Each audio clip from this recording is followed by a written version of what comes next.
gaišu Jāņu guni līgo, augsta kalna galiņā ielī.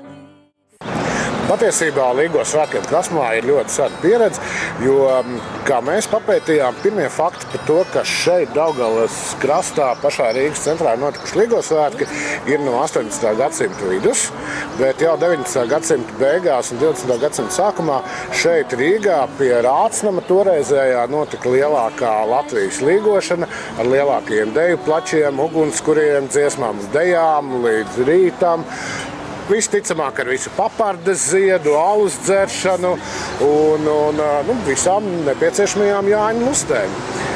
Un, no 2010. gadā šī tradīcija ir atjaunojusies, un šogad jau 6. gadu šeit Rīgas centrā, Daugavas malā, 11. novembra Krasmalā, es varētu teikt, ar pilnu godīgumu notiek Latvijas lielākā zaļuma balle.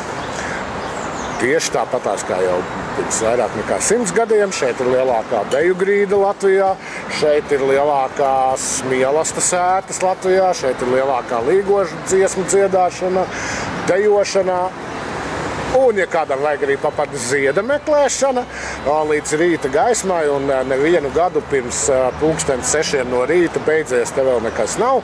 Tā kā aicinām visus uz līgošanu Krasmalām. Un vēl mums ir šogad īpaši Jāņu tēvs. Šogad Jāņu tēva lomu ir uzņēmies maestro Raimonds Pauls, kurš īpaši šiem Jāņiem ir radījis jaunu dziesmu programmu, kā arī parūpējies, lai šajā vakarā izskan visas, pilnīgi visiem zināmās un tautā iemīļotās maestro dziesmas, kas ir saistītas ar jautru dzīvošanu un vasaru. Tā kā šeit ir pārstāvēts diezgan plašs mūziķu spektrs, sākot no solistiem un aktieriem un beidzot ar labākajiem Rīgas koristiem Tatarauska vadībā, tad tas repertuārs arī tika atlasīts tā, lai mēs varētu parādīt to visu plašo, vismaz pieskarties tai visai plašajai daļradē, ko mums ir atstājis maestro Raimonds Pauls. Un kori sākas ar tādu mazdrusciņu tautiskā noskaņā veidot programmu, kuras ir maestro Raimonda Paula oriģināla dziesmas, bet rakstītas ar latviešu tautas dziesmas vārdiem vai arī tuvu tai estētikai. Un tad, protams, būs, kā jau Guntis teica, šis super populāro dziesmu izlase. Un tad ir viena interesanta šķautne, kas šogad ienāk sakarā ar apaļo gadskārtu pieminot mūsu lielo teātra ākstu, ja tā var teikt, Edgaru Liepiņu, jo Raimondam Paulam ar viņu ceļš tik tiešām ir krustojies vairāk kārt, un arī viņa daļradē šis ir tāds diezgan nozīmīgs nospiedums.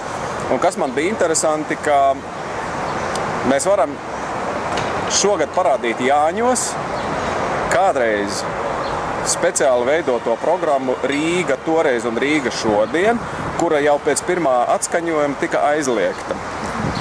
Un tad šīs dziesmas varēs beidzot vienkopus izskanēt šī vakarā, ko visiem izdziedās, es teiktu, spilgtākie Latvijas teātra aktieri, gan no Dailes, gan no Nacionālā, gan no Liepājas teātra. Un tad mūs sagaida jaunrade, kur maestro ir radījis pilnīgi jaunas dziesmas ar Guntara Rača vārdiem, kur piedalīsies mūsu atkal jauno un talantīgo solistu plejāde. Un savukārt, priekš manis jau tā visatraktīvākā būs jau tā teātra sadaļa, jo es pats esmu teātra cilvēks un, protams, viens no tādiem lielākajām pūra lādēm maestro Raimondam Paulam ir tieši teātra mūzika.